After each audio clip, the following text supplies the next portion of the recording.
Hello, good evening बच्चों। आप सबका मैं वेलकम करती हूँ एसके क्लासेस फैज़गंज में। एक छोटा सा डर है हमारे सबके दिल में, स्पेशली यूपी बोर्ड के दिल में, वो है इंग्लिश का। आखिर ये इंग्लिश कहाँ जाएगी, कैसे होगी, कौन कराएगा, ये डर काफ़ी हमारे दिल में चल रहा है। इंग्लिश, यूपी बोर्ड, इंग्लिश इस मतलब है बहुत बड़ा कोई चीज़। देखते हैं हम इसको कैसे डील करते हैं। और मैं चाहती हूँ कि जब तक मेरा ये जो एक ब्लॉकबस्टर जो सीरीज़ आने वाली है, जिसमें मैंने प्रॉमिस किया है आप सबसे कि मैं इसको कंप्लीट कराऊंगी, ये ज़्यादा लंबी हम नहीं लेकर जाने वाले हैं। बहुत शॉर्ट टर्म ऑफ टाइम में हम इसे कंप्लीट कराएंगे, जिसके बारे में मैं आज आप सब लोगों को बताऊंगी कि आखिर हम करने कौन सा वाला जादू हैं। तो हमारे सारे बच्चे, मुझे उम्मीद है कि रेडी हैं with full energy and positive vibes. कुछ भी नहीं है, डरना नहीं है। बहुत छोटे से सिलेबस में हम कंप्लीट करने वाले हैं। कि क्या करना है वो आज हम देखेंगे। छोटी सी एक वीडियो रहने वाली है। मैं चाहूँगी आप सब हमारे साथ बने रहें एसके क्लासेस फैज़गंज पर। हमारा पेपर आने वाला है बेटा 35 में ग्रामर एंड 35 में लिटरेचर। ओके, कितना हुआ? 70। 30 कहाँ गए?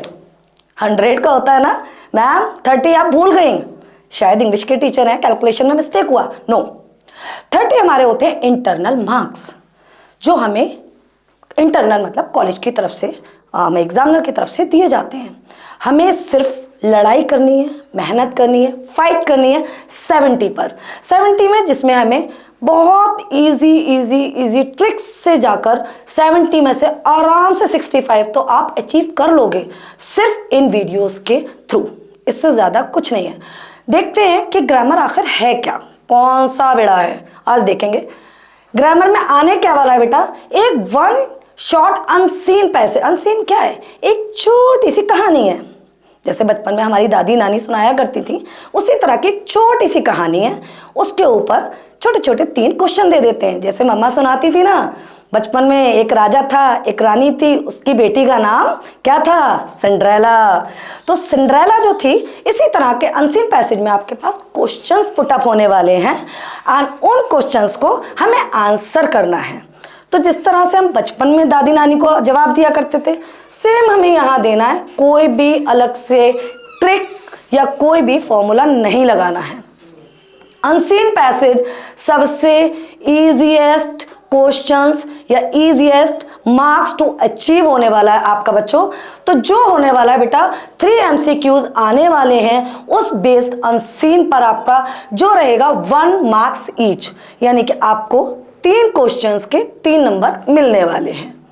अगला देखते हैं क्या होने वाला है बेटा। उसके बाद में एक वोकैब। अच्छा, ये वोकैब क्या होता है? अक्सर सिखाते हैं हमें टीचर्स कि वोकैब बेस्ड आने वाला है क्वेश्चन। ये है क्या? ओके, बचपन में सुना है ना, APPLE, एप्पल। तो ये एप्पल क्या है? बस आपको यहीं पे कंफ्यूज करेंगे वो। APLLE कर देंगे, APLLE कर देंगे, या AAPLE कर देंगे, and the 4th one will be APPLE। तो आपको जस्ट करेक्ट वोकैब को पिक करना है, दैट्स ऑल। और या फिर ये कर सकते हैं वो कि एक बीच में स्पेस देकर you just need to complete the vocabulary, मतलब स्पेलिंग। इजी तरीका सुनो, स्पेलिंग कंप्लीट करनी है, करेक्ट लिखनी है। बस आपको डराएंगे, कंफ्यूज करेंगे, हमें कंफ्यूज नहीं होना है। 1 नंबर सीधा सीधा, बिल्कुल आसान है, कोई दिक्कत अभी तक नहीं आनी चाहिए। कितने रेडी हो रहे हैं बेटा हमारे? 9। कुछ हुआ? अभी पढ़ा भी नहीं, 9 नंबर तैयार। ले, now come to the next point. अगले वाले पर हम बढ़ेंगे। क्या है? पत्र सुना है आपके टाइम में, शायद ज्यादा नहीं चल रहे हैं। एक होता है बेटा पत्र लिखना, यानी कि लेटर। इससे कहते हैं, देखो डरा दिया इन्होंने, लिख दिया है लेटर। Formal, informal. क्या होता है इनफॉर्मल, इनफॉर्मल? इनफॉर्मल इनफॉर्मल में क्या फर्क है बेटा? फॉर्मल जब हम किसी अपने से, एक प्रोफेशनल जिसके साथ में हमारा एक कैजुअल रिलेशन नहीं है, हमारा रिलेशन कैसा है? कैजुअल है, तो हम उसे किस तरह का लेटर लिखने, क्या लिखेंगे? फॉर्मल और इनफॉर्मल। क्या लिखने वाले हैं बेटा? नहीं, अगर हमें देखना है कि हमें किसके साथ क्या रिलेशन है। अगर हमारा रिलेशनशिप किसी के साथ बहुत अच्छा है, वी आर वेरी क्लोज, क्या लिखूंगी मैं अपने एक बेस्ट फ्रेंड को? क्या मैं फॉर्मल लेटर लिखूंगी? No, it will be informal. जो इनफॉर्मल होता है पैटर्न, वो क्या होता है बेटा? लेटर। लेटर का मतलब है कोई भी इसमें आपका एक पर्टिकुलर एक आपका जो स्ट्रक्चर है, एक पैटर्न है, वो फॉलो नहीं करना है।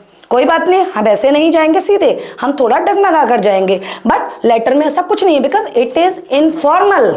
इनफॉर्मल का ही मतलब है कि मेरा मर्जी है मैं जीन्स के साथ हुडी पहनूं या शर्ट पहनूं, but when it comes to formal you have to be strict. Stop, यहीं पे रुकिए। क्यों? क्योंकि अब बात आ गई है बेटा फॉर्मल की। फॉर्मल का मतलब है देयर इज समबडी जो हमारे सामने वेट कर रहा है हमें पकड़ने के लिए। कौन पकड़ेगा?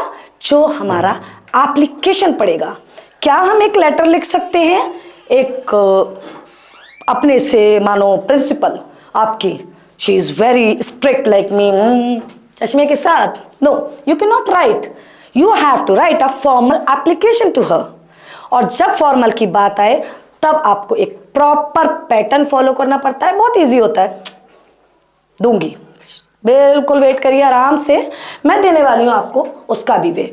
तो ये वाले हमारे 4 नंबर आराम से हो गए, अभी तक तो कुछ इशू नहीं है। आगे देखते हैं क्या आ गया। Descriptive paragraph report article, one option based on given verbal input, another on figurative input in about 80 to 100 words. अल्लाह, ऊपर वाले क्या हो गया? इतना लंबा क्वेश्चन, क्या है इसका उत्तर? कुछ नहीं बच्चा, बचपन में लिखते थे ना क्या, डॉग इज ए, बस वही है, कुछ नहीं। ऐसे ऐसे लिखते थे ना, निबंध। गांधी जी पर निबंध लिखिए, 2 अक्टूबर पे लिखिए, सेम, कुछ भी नहीं है, बस वही है ये निबंध। बस अंग्रेजों ने डराया है हमें, आ जाओ। ये सिर्फ क्वेश्चन बड़ा लिखा है बेटा। Article and the essays one and the same thing, कुछ नहीं, जो मन करे लिख दो। बस तरीका मैं बताऊंगी, उस तरीके में घुसकर लिखिए, ठीक है? जो भी उन्होंने दिया हो एक पर्टिकुलर पॉइंट दे देंगे, ओके दिस इज द आपका ये सब्जेक्ट है या this is the topic right now. जैसे अभी क्या चल रहा है टॉपिक बेटा, इस टाइम हमारा क्या टॉपिक चल रहा है? कोई भी जो हमारा करंट अफेयर्स में रहता है, जो हमारी न्यूज़ चल रही हो उस टाइम पर, हम बस उसके ऊपर हमारा ज़्यादातर आर्टिकल या ऐसे हमारा उस टाइम उस सब्जेक्ट पर आता है जो उस टाइम पे न्यूज़ में हेडलाइंस होती है, ठीक है? तो बस हम वहाँ पे रेडी करेंगे। बहुत ईजी है, देख लीजिए 6 नंबर कितने जोड़ लिए, 10 10 20 नंबर हम कमा चुके बैठे बैठे ही। कोई बात नहीं, और आगे चलते हैं, देखते हैं आगे। आगे बेटा grammar. What is grammar? Sir ने डरा रखा है ग्रामर। बेटा सबसे इजी चीज जो बिना पढ़े आपको 15 नंबर दिलवाने वाली है वो है ग्रामर। मत डरो, याद भी नहीं करना है, नंबर भी आ जाएंगे, कोई तरीका नहीं है मेरे पास है चाबी, मैं आपको दूंगी, ताला आप खोलिएगा, कुछ नहीं है। 15 नंबर में जो ग्रामर आने वाली है बेटा वो क्या होने वाला है, देखते हैं। 5 MCQs based on part of speech, tenses, articles, reordering of sentence and spellings. Wow, क्या है, हमेशा करते हो। अरे पार्ट ऑफ स्पीच जो हम क्लास 4th से पढ़ते आ रहे हैं, पार्ट ऑफ स्पीच कितने होते हैं, क्या होते हैं? The same thing, noun is the name of a person, place और थिंग। ये भी तो पार्ट ऑफ स्पीच है बेटा, है क्या? पार्ट ऑफ स्पीच के बेस पर आकर आपसे क्वेश्चंस कर लिए जाएंगे। क्वेश्चंस ये नहीं है आपको आंसर लिखना है, इट इज जस्ट कि आपको सामने बैठकर उस चीज को इधर से इधर बस उसको धक्का लगाना है, करेक्ट करना है। सेंटेंस वो देंगे आपको, you just need to correct it. तो हमारे पास कितने बेटा इस तरह के कितने आने वाले हैं हमारे रीऑर्डरिंग या कुछ? 5 नंबर, 1 ईच इंटू 5 कितना हुआ बेटा? 5।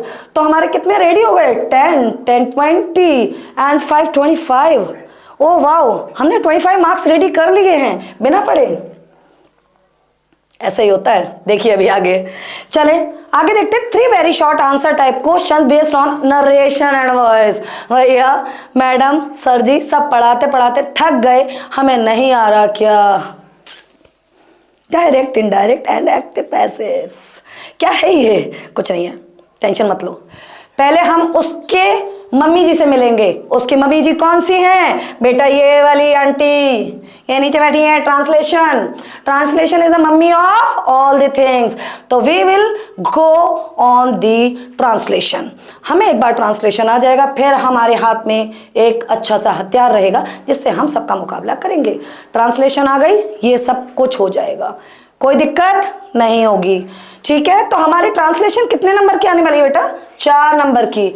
उसके बाद जो हमने अभी ऊपर पढ़ा था 3 very short answer type question based on narration voice, ये हमारे पास बेटा 3 होने वाले हैं।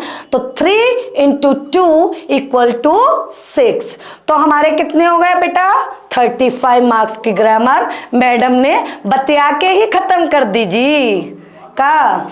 कोई बात नहीं, चलिए नेक्स्ट देखते हैं बेटा। तो हमारे पास कितने नंबर आ चुके हैं बेटा? 35। हमने मैडम ने बातों बातों में ग्रामर दिलवाए हैं और 35 जादू से इंटरनल आ गए। कितने हो गए? 65। कितने रह गए? अभी तो बहुत टाइम बाकी है, सिर्फ 35 रह गए। We will work on it. तो आइए नेक्स्ट देखते हैं क्या है। लिटरेचर। क्या है बेटा ये?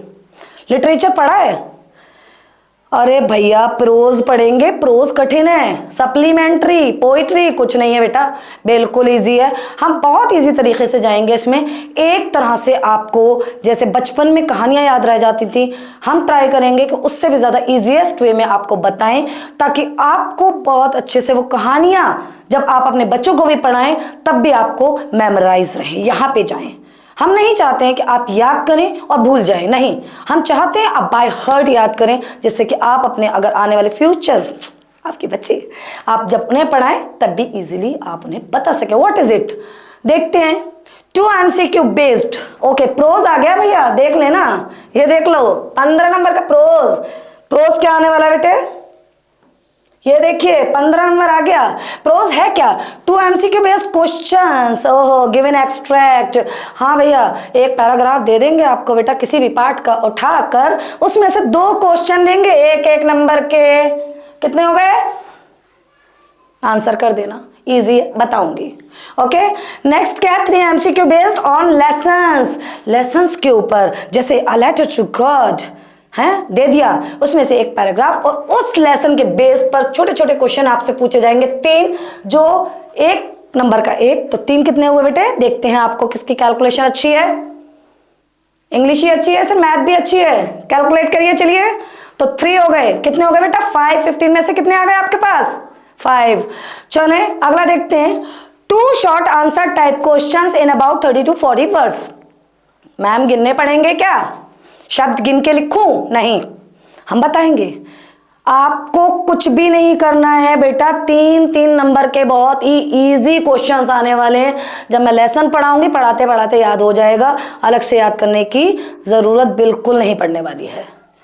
बस आप समय अपना दीजिए, खिड़कियां यहाँ की खोलिए, बस इससे ज़्यादा कुछ नहीं। बाकी सारी मेहनत हमारी है, आपका कुछ नहीं है हेडेक। ठीक है, जिस तरह से माइंड से आप बाकी गेम्स खेलते हैं, वही गेम मेरे साथ कल से खेलना स्टार्ट करिए और हमारे साथ बने रहिए। बस अगला देखते हैं बेटा, और क्या आने वाला है। चलो भाई, कितने हो गए भाई? 6।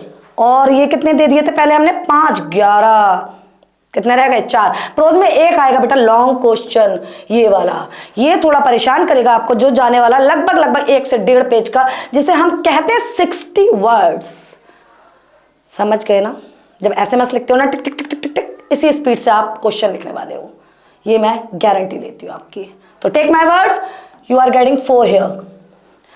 तो कितने हो गए बेटा? हो गए 15। बातों बातों में कंप्लीट कर दिए। देखिए आ गया बेटा poetry. What is poetry? Poetry बेटा याद करा है, काव्य। प्रोज को ही अगर हम गा दें और ले लें एक ताल, बन जाता है बेटा वो पोइट्री। पोइट्री में हमारे पास बड़ा दिलचस्प वाली पोएम्स हैं इसमें, जिसे हम पढ़ेंगे ना तो मज़ा ही आ जाएगा। क्या पोएम्स दिए हैं इसमें, आगे हम पढ़ेंगे। बहुत ही इजीएस्ट वे में बेटा MCQ बेस्ड आएगा आपका, दे दिया जाएगा एक स्टैंजा, उस पर 2 क्वेश्चंस आपको दिए जाएंगे, 1-1 नंबर का रहेगा। एक अगला आ जाएगा, 1 आएगा बेटा शॉर्ट क्वेश्चन, ज़्यादा नहीं है, 1 3 नंबर का। कितने हो गए बेटा? 5। ठीक है, या अगर आपको क्वेश्चन का आंसर याद नहीं है बाई चांस, तो जब मैं पढ़ाऊंगी ना तो पोएम उसी टाइम याद करा दूंगी आपको। क्वेश्चन आप जब चैनल देख रहे होगे और जाओगे ना तो गाते हो जाओगे उस पोएम को। तो लेट्स सी क्या होने वाला। 4 लाइंस की एक पोएम याद कर लो। क्वेश्चन याद कौन करेगा भाई? 4 क्वेश्चन याद करने से बेटर है हम 4 लाइंस की पोएम पढ़ जाएंगे। बाकी आपकी मर्जी है, अगर आप चाहोगे क्वेश्चन याद करना, आई एम ऑलवेज अवेलेबल। तो देखते हैं। तो हमारे 3 मार्क्स ये रेडी हो गए थे। हो गया भैया 5 नंबर 8 में से पोइट्री के। रह क्या गया? Central idea of the given poem. 3 आपको पोएम्स के नाम दिए जाएंगे जिनमें से सिर्फ एक का सेंट्रल आइडिया लिखना है। और मैं ट्राई करूंगी कि बच्चे मेरे घबराए ना, और गारंटीड ये सेंट्रल आइडिया तो कर कर आए हैं। सेंट्रल का मतलब क्या है? किसी भी चीज का बीज या किसी भी चीज का निचोड़। जब पोयम में पढ़ाऊंगी आप उस समय देखना कि कितना मजा आएगा। और आप, मैं याद नहीं कराऊंगी, आप उल्टा मुझे लिखवाओगे सेंट्रल आइडिया मैम ऐसे लिखते हैं। तो हम उसमें आराम से बेटा कितने याद करेंगे? 3 मार्क्स हमारे ऊपर आ गए। हो गया हमारा 8 नंबर बेटा। कितने रह गए एंड में? अब बस गिने चुने नंबर की लड़ाई रह गई है। देखते हैं क्या होने वाला है। आ गया बेटा सप्लीमेंट्री लास्ट। कुछ नहीं है, हंसते खेलते निकल जाओगे। 5 MCQ बेस्ड आ जाएंगे 5 नंबर के। एक शॉर्ट क्वेश्चन 3 नंबर, जिस तरह से ऊपर हमने बोला था प्रोज एंड पोइट्री में शॉर्ट क्वेश्चन। कोई डर की बात नहीं होगी, बहुत ईजी होगा। लास्ट में देखिए 1 long answer type question 60 words में 4 मार्क्स का आ गया। खेल यहीं पे समाप्त हो जाएगा 100 नंबर का। उम्मीद करती हूँ जिस तरह से हमने प्लान किया है और जिस तरह से हम आपकी गैदरिंग चाह रहे हैं, अगर आप उस तरह से अपना माइंड ओपन कर कर विद फुल पॉजिटिविटी, ये मत सोचना बेटा पता नहीं कैसे होगा, बस ये सोचना होगा और पक्का होगा। ट्राई करेंगे 90+ मार्क्स लाने की और कोशिश करेंगे the highest will go up till 98 और 99। I will try for 100 but you will try at least for 99 और 98 मार्क्स। ओके, देखते हैं होता क्या है आखिर प्रोज और पोइट्री। लेसन पढ़े हैं कभी? खोलो भाई किताब, जंक ना लगाओ किताब पर। तो भाई आ गया बुक। यहाँ पे हम क्या खोलने वाले हैं? किताब। खुल गई अंग्रेजी की किताब, बन गए हम जी मास्टर जी। चलिए देखते हैं प्रोज है क्या। A letter to God, a very interesting lesson जो हम पढ़ने वाले हैं बच्चों। क्या होने वाला है इसमें? अ लेटर टू गॉड में कुछ भी नहीं, एक बहुत ही अच्छा सस्पेंस है। ये हम कल खोलेंगे। ये एक जादू का पिटारा है जो कल आपकी आफरीन मैम आपके साथ खोलने वाली है with full energy. Okay, A Letter to God is written by Gelfintas. Very nice. He is one of the great writer. Trust me, आप जब पढ़ेंगे इस लेसन को फैन हो जाएंगे इस लेसन के। अगला लेसन 2nd नंबर क्या होने वाला है बेटा? नेल्सन मंडेला जी का होने वाला है, लॉन्ग वॉक टू फ्रीडम। ये थोड़ा सा हमें सीरियस लगेगा, थोड़ा सा हमें दिखाएगा, एनकरेज करेगा कि लाइफ में हमें किस तरह से आगे बढ़ना है, किस तरह से डिफिकल्टीज के साथ हमें फाइट करना है और हमें किस तरह से इसके साथ डील करना है। नेल्सन मंडेला जी ने बड़ी ही खूबसूरती से अपने जीवन का इसमें वर्णन किया है, बहुत खूबसूरती से। आप पढ़ के देखिएगा, मजा आ जाएगा। हाँ, अगर ये बायोग्राफी है, उन्होंने अपने बारे में लिखा है, तो लिखा कौन होगा? अरे भाई आफरीन के बारे में आफरीन ही बताएगी ना, तो मंडेला जी ने ही लिखा है। ये कोई डरने की बात नहीं है। राइटर का नाम याद हो गया ना, मंडेला जी ने ही लिखा है बेटा। क्या लिखा है? लॉन्ग वॉक टू फ्रीडम, एक लंबी रेस है आजादी की ओर। आगे बढ़ाइए। इसका अगला होने वाला है हमारा बेटा 2 स्टोरीज ऑफ फ्लाइंग। ये थोड़ा सा है, इसमें 2 आपके पार्ट में डिवाइड किया गया है। हम देखेंगे आगे कि वो दोनों पार्ट्स कौन से हैं। आ जाओ भैया देखते हैं। हिज फर्स्ट फ्लाइट, क्या है ये? फर्स्ट फ्लाइट, ठीक है। ये एक बहुत ही कि हमारी माँ जो हमें पहली उड़ान सिखाती है बड़ी ही खूबसूरती से। इसमें हमारी जो लियम फ्लैटी मैम है, बड़ा ही खूबसूरती से पोइटेस ने हमें इसके बारे में बताया है। क्या मज़ेदार पोयम है। आप शायद आप इस लेसन के बारे में पढ़िए, मज़ा ही आ जाएगा आपको। ब्लैक एरोप्लेन, ये किसने कहा है बेटा? फ्रेडरिक फॉर्सेथ। ये बहुत ही एक जाने माने आपके राइटर हैं। बहुत ही बढ़िया तरीके से इन्होंने लिखा है कि एक एरोप्लेन के बारे में इन्होंने एक्सप्लेन किया है इसमें कि किस तरह से वो लॉस्ट हो जाता है ऊपर जाकर और किस तरह से एक अननोन एरोप्लेन उन्हें हेल्प करता है। तो इसके बारे में डिटेल में जब हम आपको पढ़ाएंगे तब बताएंगे। बहुत ही इंटरेस्टिंग लेसन होने वाला है बाय द वे, तो गुमना मत, ठीक है। सारे अपने जो अपॉइंटमेंट्स हैं, सारी अपने प्रॉमिसेस होल्ड ऑन कर देना। आधा घंटा आफरीन के नाम होना चाहिए। आगे देखते हैं बेटा 4th लेसन क्या होने वाला है? फ्रॉम द डायरी ऑफ एने फ्रैंक। वाओ, क्या है ये? कभी पढ़ना और जब मैं पढ़ाऊं पढ़कर देखना, समा बांध देंगे। आप लोगों की ना अटेंडेंस मुझे दिखेगी, आप लोगों के पॉजिटिव इसमें वाइब्स जो आएंगे। बहुत ही बढ़िया लेसन है। लिखा किसने है? जाहिर है भाई एने फ्रैंक की डायरी है, तो किसका होगा? एने फ्रैंक ने ही लिखा है, तो कोई घबराने की बात नहीं है। 3-4 तो ऐसे याद होगा राइटर्स के नेम, अलग से कुछ बताऊं? नहीं है।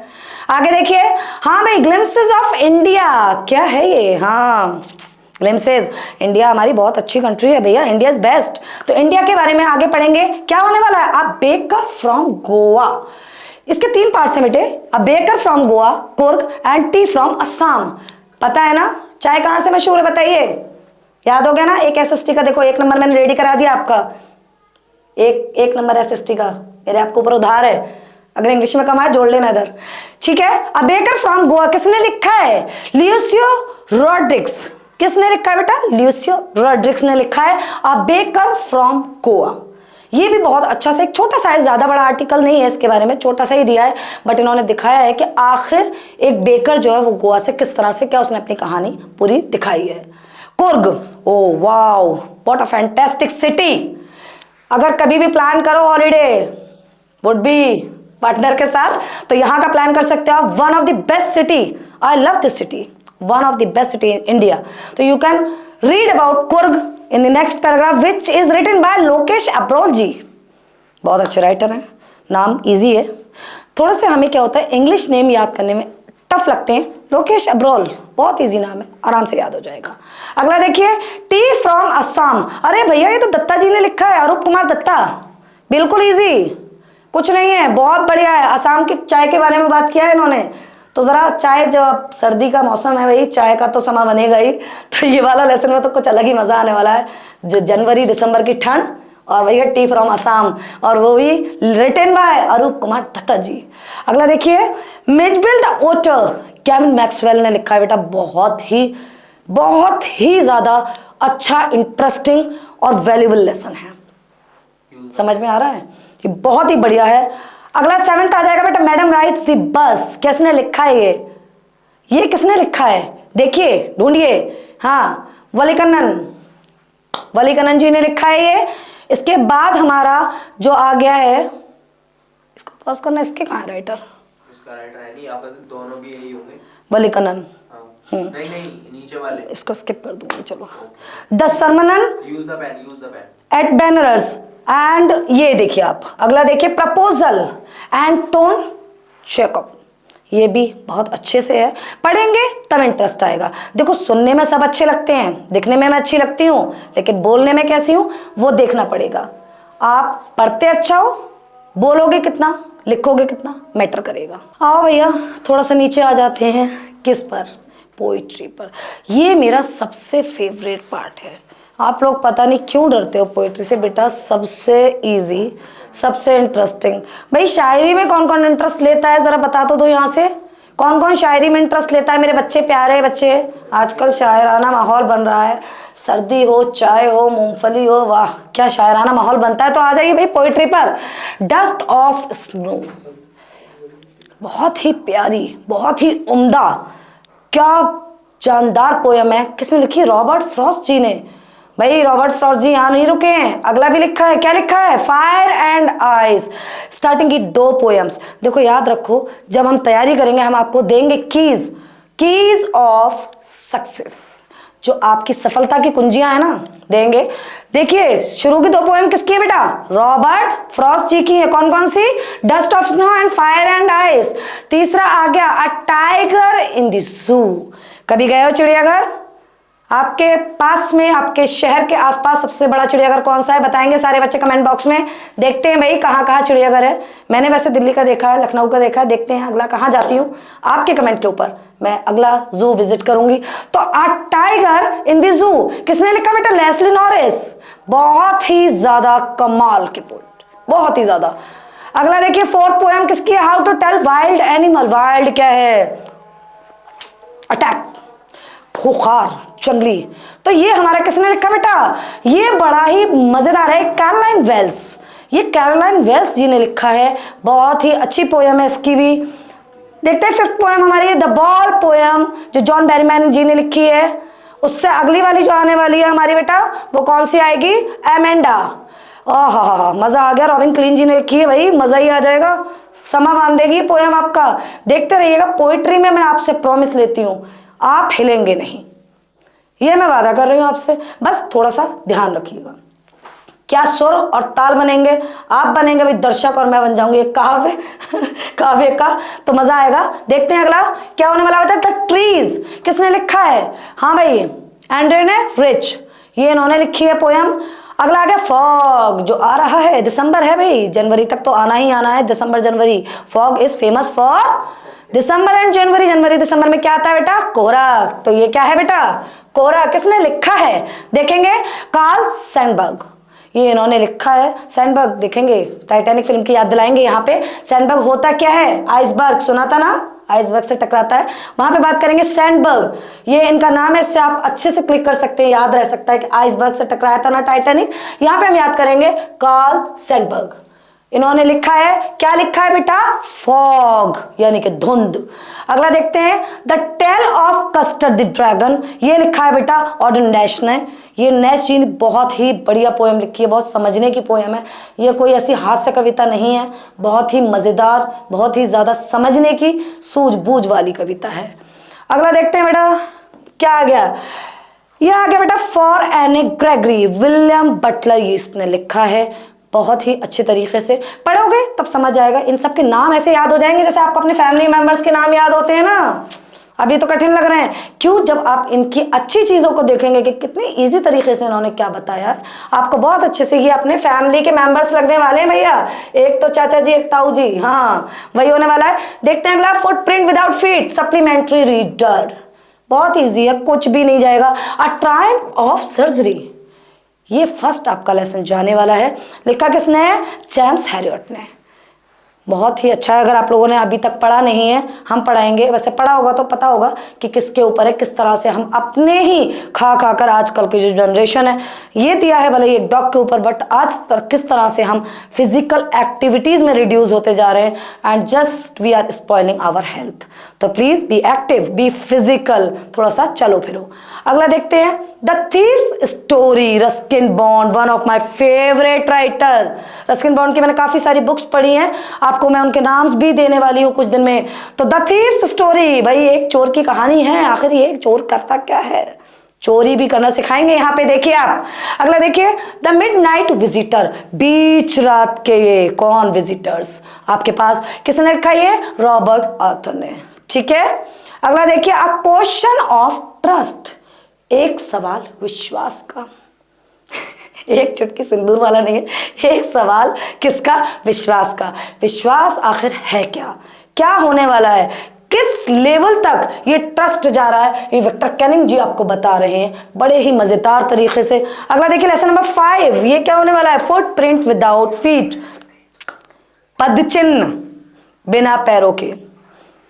गांव में सुनते थे ना कहानियां, अच्छा लाती है, पैरों के निशान है, उल्टे पैर हैं, कुछ नहीं है। फुटप्रिंट विदाउट फीट, हम पढ़ेंगे कि आखिर ये पदचिन्ह आते कहां से हैं, पैरों के निशान आते कहां से जब इंसान ही नहीं है। छलवल की कहानी नहीं है, भूत की नहीं है, सस्पेंस बना रहने दीजिए अगले बार में जब हम पढ़ेंगे कि आखिर H.G. वेल्स जी ने किस तरह से इसमें बताया है कि ये आते कहाँ से हैं, ये चलवल नहीं है, ये आते कहाँ से हैं। लेसन 6 देखिए बेटा the making of a scientist. सारे बच्चे कमेंट में बताएंगे, कोई भी बच्चा नहीं छूटने वाला होना चाहिए यहाँ पे।